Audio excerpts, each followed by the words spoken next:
Hello again, everyone. I am Chris Scherer, and this is the Citizen Sports Weekly for Friday, October 14th, 2022.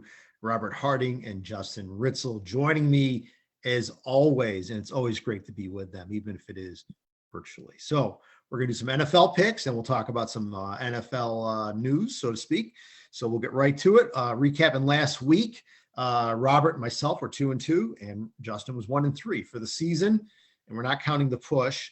9-10 for Robert and myself, and 8-11 for Justin. So we're all in the right neck and neck. So, all right, our first game is the Baltimore Ravens at the New York Giants. The Ravens are 6-point favorites on the road at the Giants. Giants coming off that, I guess stunning is the best way to describe it, win over Green Bay in jolly London. Baltimore, they needed a win badly. They got it against Cincinnati. Justin Tucker with the field goal at the buzzer to win it. Ravens are -6 on the road.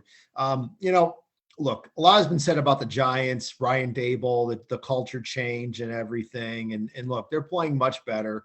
Saquon Barkley, I think, is the biggest reason why they've been playing better, because they can actually run the football, take a little pressure off Jones there. But I like the Ravens in this game. I think the Giants have kind of caught some teams by surprise. I think the Ravens will go in. They'll cover the 6. I just think they needed that win last week against the Bengals to kind of get back on track, get their confidence back. So I like the Ravens to cover -6. Justin, who do you like? Well, yeah, the Giants are 4-1. They shouldn't be. Except for that choke job that happened in London last week. Just an absolute terrible performance by Green Bay. More on that in a few minutes, I'm sure. I think Dable has done what he needed to do, which is, establish or reestablish some excitement within that organization. And, he's coaching as if he's playing with house money every week. And because he is, the Giants are not a talented team by any means. They're, Saquon Barkley, and they have some decent pieces on defense, but what they're working with otherwise on offense, as far as the receivers, the pass catchers, not very good. And I think Daniel Jones has certainly looked better. He looked very good last week, but I still think he's a limited quarterback, and I think they'll be looking to move on from him within the next year or two. But, hey, I think Brian Dable comes from a solid organization in Buffalo, and he's integrating a lot of those philosophies and that culture building that works so well with the Bills. He's doing that in New York. So definitely a reason to be excited about that team if you're a fan. But I heard that they're one of the 7 playoff teams in the NFC. And despite their record, I'm still not quite buying it. They kind of strike me as like a Carolina last year. Like Carolina started off 4-0 and then kind of fell apart. So I think the Giants are on a similar trajectory, but definitely hope for the future. I'll take the Ravens because they're not going to play like morons like Green Bay did. They're probably going to want to kick their butts. So give me Baltimore to cover here. Robert? Wow. I mean, the Giants go from one, choke to a team that's choked twice this year. I'm taking the Giants to cover in this one. I think these two teams, they like to play close games. If you look at all the Giants games this year, even against teams that you look at and say, oh, that team, should be a lot better than the Giants this year. They play them close. The Cowboys, I think it was decided by a touchdown. Obviously, we saw what happened with the Packers last week. And really the same with the Ravens. Most of their games this year have been pretty close. So I like this being a close, 3-4 point game. Not saying that the Giants will win it, but I think they'll keep it tight. All right. Our next game, another surprising New York team, the Jets, coming off a shellacking of my Miami Dolphins last week, but that's another thing. They are going to Justin's Green Bay Packers. The Packers are 7-point favorites. Boy, that's a big spread. And as Justin alluded to, his Packers did not play well last week against the Giants. The Jets, again, there's some good young talent on this team. They've gotten some confidence. Those last 2 wins against Pittsburgh and Miami definitely have them, I would say, pun intended, flying high. But Green Bay, I think last week was a wake-up call. I mean, I think for them, they know that they have to play better. Getting back at home at Lambeau is going to help them out. But boy, 7 is a big spread. It is a really big spread. And the Jets have a quality defense. I think Green Bay wins, but I think the Jets cover the -7. It's just too big a number for me. So I'm going with the Jets to cover. Go ahead, Robert. Yeah, I mean, I think after that the Packers the last couple weeks, we saw against the Patriots, the Patriots, had to play a third string quarterback for a good chunk of that game, and kept it interesting. And then we saw what happened last week with the Giants. Granted, neutral turf there. I get it, but still, I think people on paper would look at that and say, well, the Packers are a better team. They should win that game, easily win that game. And that's not what happened. The Jets have been, pesky in a sense. This is a team that doesn't go away. We saw what they did to the Browns. Obviously, we saw what they did last week. This is a team that, look, I'm not saying they're going to make a playoff run here or anything, but I think that they can play spoiler. So I think that they can keep this game close with the Packers. I think, the Packers have to figure out what kind of team they want here. Rodgers needs to show up in the second half after that job last week. I mean, that was awful. That guy, he didn't do anything in the second half. They need to figure out, how to put together a complete game. They've kind of had these letdowns in the second half, which I think, is why that Patriots game was as close as it was and why they ended up losing that Giants game. So, again, similar to the Ravens-Giants game, will the Jets win it? Probably not, but I think they'll keep it close. Justin, I'm curious what your pick is. Go ahead. So you're both on the Jets. Yeah. Both on the Jets, huh?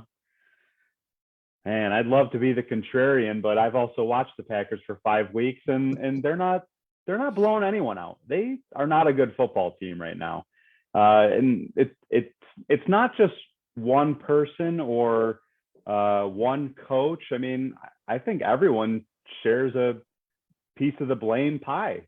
Robert mentioned Rodgers not doing anything in the second half. Hey, he has not been himself this year. He's the highest paid player in football, and he's not playing like it. The fault with Aaron Rodgers has always been, at least this older Aaron Rodgers, is I'm going to hone in on my most trusted receivers.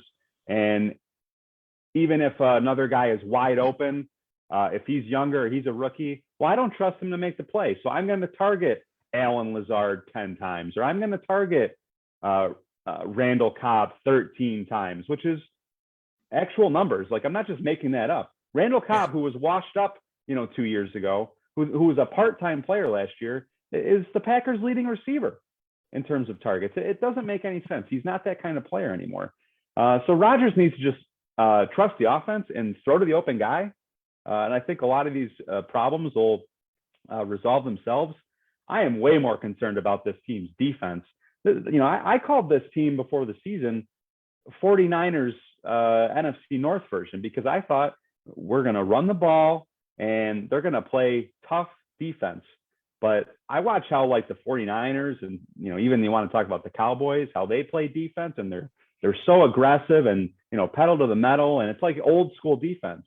And then I watch the Packers, who, despite having as much talent on defense as any team in the league, and have spent as much money and as much draft capital building a good, talented defense, and they sit back like they have no one. They're just saying, oh, we're going to let the other team dink and dunk down the field and dictate play, and God forbid we send a blitz once in a while. They don't do that. And, it shouldn't be shocking, because their defensive coordinator was the defensive coordinator for the Lions, who went defeated.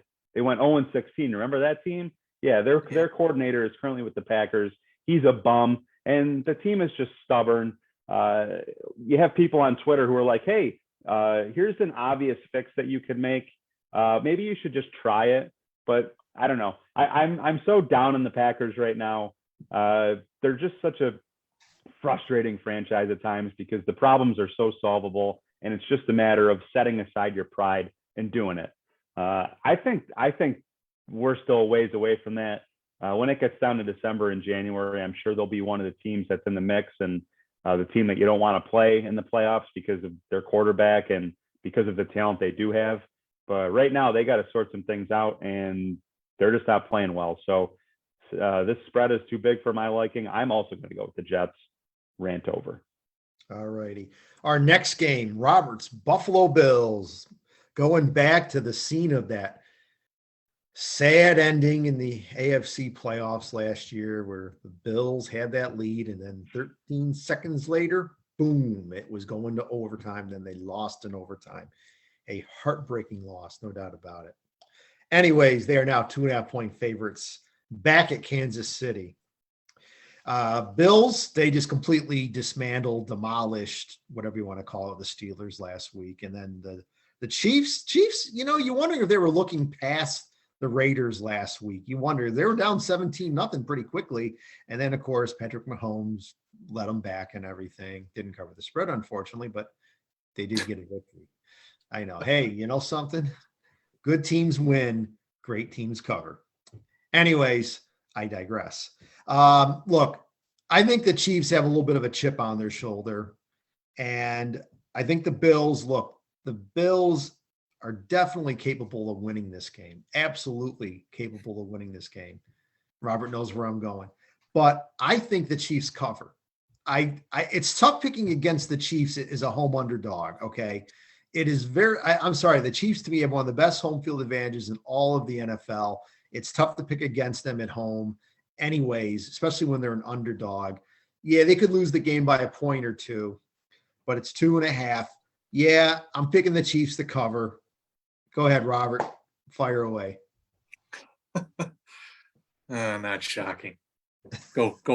Good luck to Skyler this weekend. I hope he does well. I know that there's going to be a lot made of the playoff game. And I know, Chris, your team, they like these September and October championships. That's not what the Bills are interested in. This is just another regular season game. If we see the Chiefs again in the playoffs, that's the juicy one. Okay. But, for now, just another regular season game that you want to win. Obviously, if you're talking about seeding, down the line, it's important in that respect. But, look, I think that the Chiefs, surprised you didn't mention this, Chris. They're coming off a short week. Yeah, surprised that didn't factor into your equation. I thought about it. Yeah. Okay.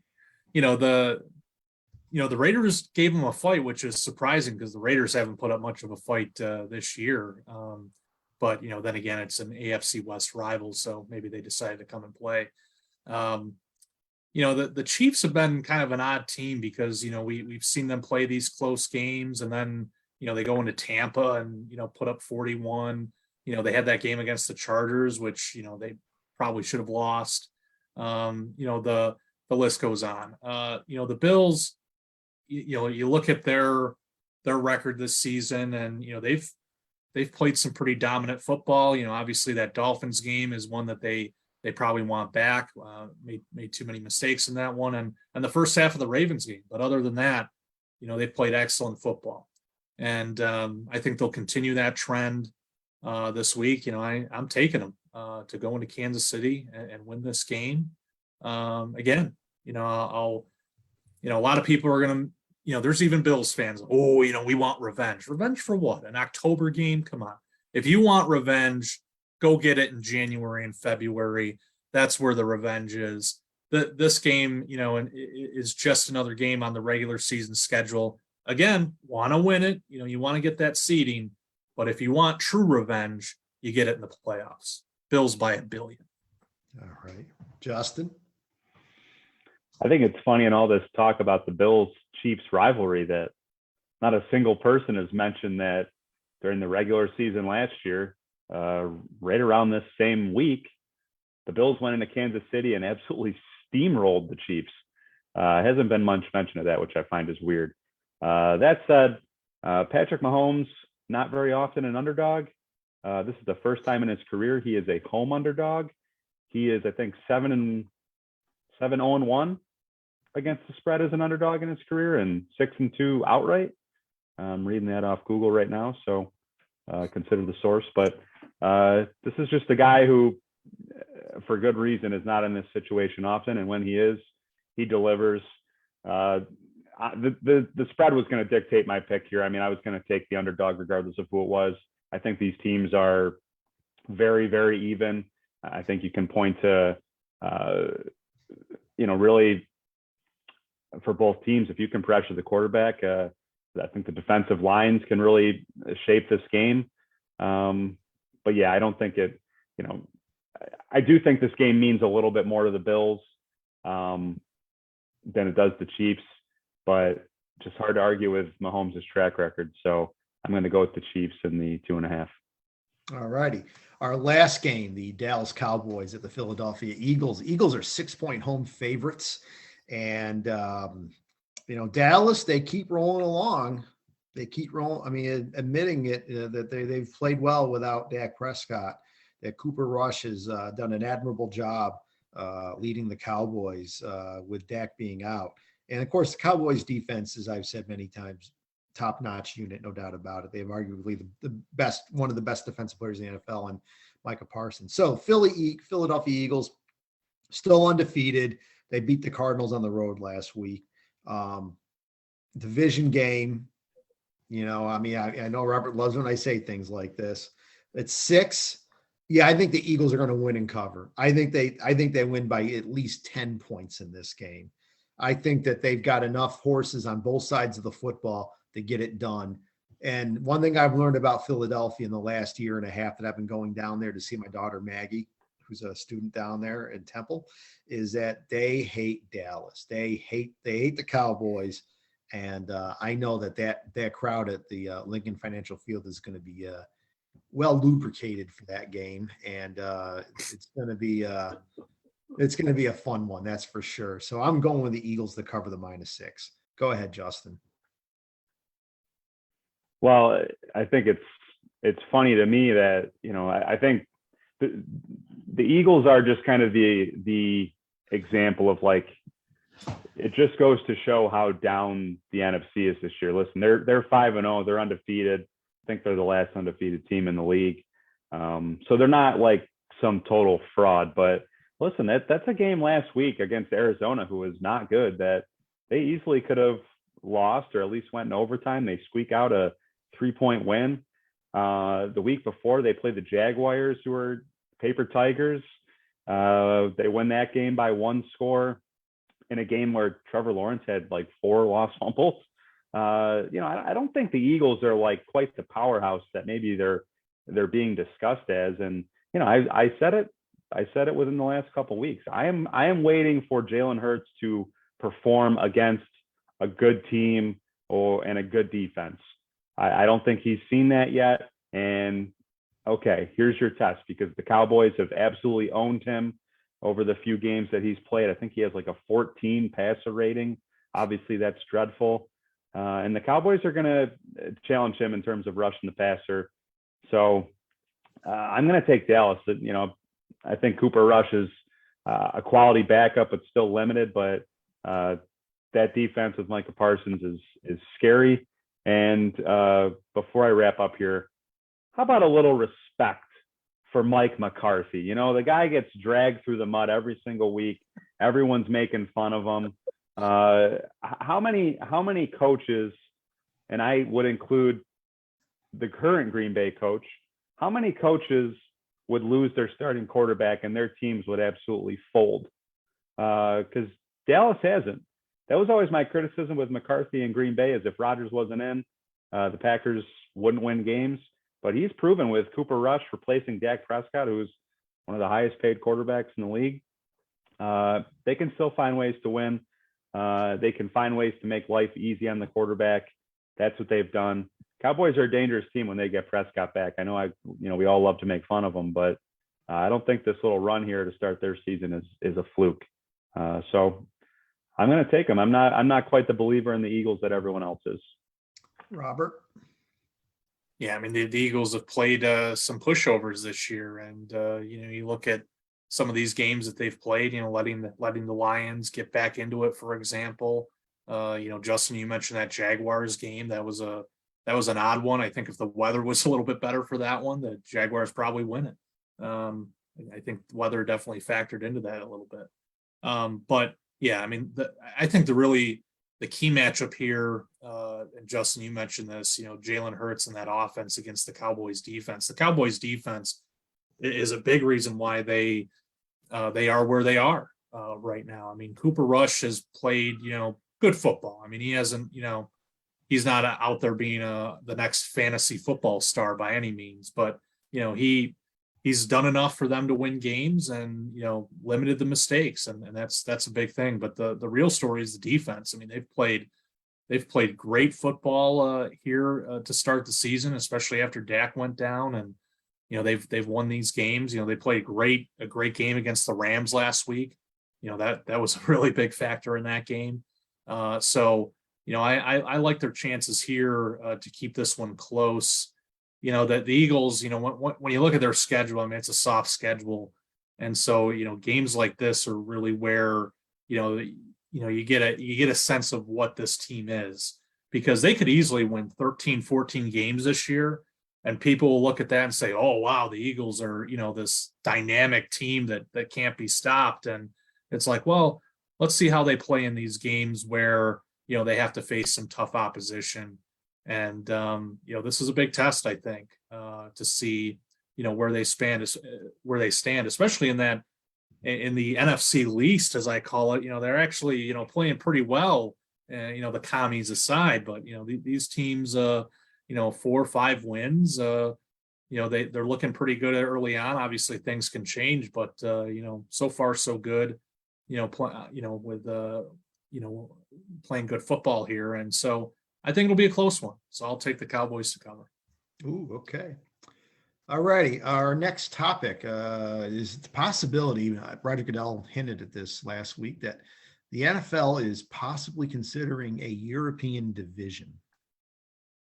Yeah, he actually said that. Look, the NFL playing games in London, I didn't say jolly old, by the way, is a novel idea. I mean, it spreads the brand. I get it. And, it's something that, for a team to do once every few seasons, not a hardship. I know some teams like the Jags play multiple games or every year they go, whatever. But the idea of an NFL division in Europe is a bad idea for a couple of reasons. I'll start off with the easy one, travel. Okay. It's about a 6-hour flight from New York to London, I believe, which would, I think, almost be, almost like cross country, basically. And I think the NFL needs to wait for air transportation technology to increase, where, it's like the old days with the Concorde, where you could do the trip in under 4 hours. I think when we get some type of high speed European flights, maybe a little more feasible from that standpoint, because, player safety and all. I mean, it's the whole idea that, we want to keep these guys safe. Of course, we have Thursday night football. We had a 17th regular season game. And then we get crappy games like the last 2 weeks on Thursday night football, because the teams either are not that good or they don't have enough time to prepare to be good. And you get the crap shows that we've seen the last 2 weeks, which is, to be honest with you, it's an embarrassment. If I was Amazon, I'd be a little unhappy for all the money I'm paying the NFL, the billions of dollars I'm paying to the NFL to broadcast Thursday night football or stream Thursday night football. And you're getting these dog matchups that are boring, yet we're still watching because, it's like anything else. It's so bad that you have to watch. Okay. It's kind of amazing the NFL can get away with that, but it is. The other thing is again, competitiveness. I mean, if we don't have 32 solid quarterbacks in the NFL, how are we going to do 4 more? I mean, this is obviously a money grab, and it's just the wrong reason. The NFL needs to expand. I give you that. They could expand by a couple teams, but they should go to markets where the product is desperately needed. They could go to Toronto, although the Bills wouldn't be too happy about that. They could go. They could go to back to St. Please. Louis. They could put a team in St. Louis again. Mexico City would be a possibility. There's teams in the Western Hemisphere, cities in the Western Hemisphere that they could expand to. I mean, there's other places that they could expand, and in North America that would, it'd be competitive, and the hardships on the players wouldn't be as bad. I mean, taxes are very high in Europe compared to the United States. Players, I mean, they have families and things. I just don't think that the time is right. Maybe 20 years from now, maybe 30 years from now, when, flight technology is better, that you can fly from New York to Paris or New York to London in a couple hours or something, where it's the same as flying, to the Midwest, or even the West, the far West, maybe then. But for now, no, not a good idea. Robert, sorry to bore you there. Go ahead. Your thoughts. Yeah, that to me, that there's a lot of flaws in this plan. One of my first thoughts about it was, how many players are actually going to want to do this? Where, they draw, I'm sure a lot of players might feel this way. They draw the short straw and have to go to Europe to play. And, once you get drafted, it's like your contract's for, 4 or 5 years. And, that's where you're going to be. And, maybe they'll look at it and say, hey, look, it's an NFL opportunity. I don't care where I play. And I'm sure, especially the younger guys, might feel that way. But, that's also a lot to ask of players, to be away from their families, because you're going to be based in Europe for at least, 4 or 5 months out of the year. And then, what the better question is, how do those teams then retain those players as they get later in their career? And in free agency, they say, I'm not playing in Europe still. I want to go back to the mainland and play out my career there. So that to me is gonna be a dilemma with this. The other thing too is that, I don't necessarily think the NFL needs to expand. And Chris, I'm certainly, more liberal than you are when it comes to, sports ideas and, all these things. I do like to progress and, advance and maybe look for improvements here or there. You're just an old stooge.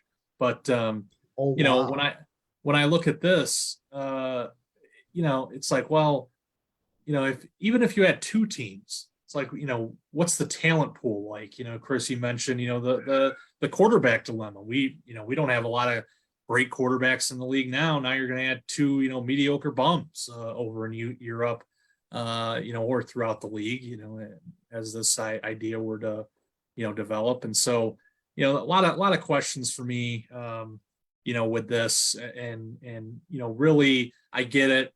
There's probably a lot of money in it, of course, for the NFL. 4 more teams, that's, much more money coming in, especially with Europe. They'll probably tap into some different, marketing opportunities and business opportunities and things. So, that's really what this is all about. But from a pure football standpoint, I don't see how it improves the game. I don't think the travel is so much an issue, because, you can work that out. I mean, right now you have teams that have to travel on to the other side of this country, and that ain't a short flight either. And, they seem to make it work. I think over time, the teams would adjust. But the question is, is this really needed? I remember when I was a kid, the NFL had 28 teams, and then, over time they added 4 more. That made sense, especially where they added those teams. Obviously Houston, after they lost the Oilers, they get the Texans. Cleveland, after they lose the Browns, the first installment of the Browns, they get the Browns back. And then obviously Carolina and Jacksonville. That to me, 32, it's not a round number, but it's a round number for the NFL. I think it's the sweet spot. If they were to expand, I think no more than 2 teams really. And I don't think, then you'd have to tinker with the divisions a little bit. I just don't see a whole division working. It'd be great, planning in terms of, obviously those teams would play each other, twice during the season. So that kind of resolves some of the issue. But, You still have to figure out the travel for the other teams, and that's a lot to factor in. And plus just the talent. Again, what kind of talent are you going to have in a 36 team league? You already have, I think 32 teams that have a hard time, finding enough talent as it is. What's 36 going to look like?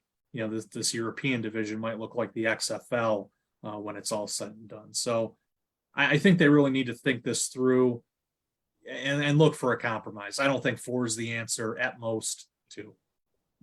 Justin? I think this is just another example of the NFL's hubris.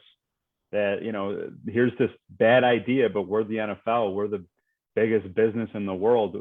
If anyone can do it, we can. It's like, well, you have these other professional leagues in North America that are far more, cultured than the NFL in terms of, like the NHL, obviously, a great percentage of their league comes from Europe. Baseball has certainly its Latino players, and basketball, you're seeing a lot of players starting to come overseas, and that's really been growing. And then the NFL, the NFL, while it has more international players than maybe it did 20 years ago, is still a very, very small percentage. Like most of the guys that play in the NFL are from California and Texas and Florida. And, I don't know. I don't understand how they even make it work logistically, whether they have one team, 2 teams, or an entire division. Sure, the travel wouldn't be that difficult for the 4 teams that would be based in Europe or based in London, but that's only, 6 of your 17 games. You're still talking about 11 that you'd have to come over to the US and play, or, half, whatever. I don't know. It's hard to come off the heels of last night's game and just see how talentless the Commanders and the Bears are, and then think about how there's 4 or 5 other teams in the NFL that are just like them in terms of, incompetence and bad quarterback play and just total lack of talent.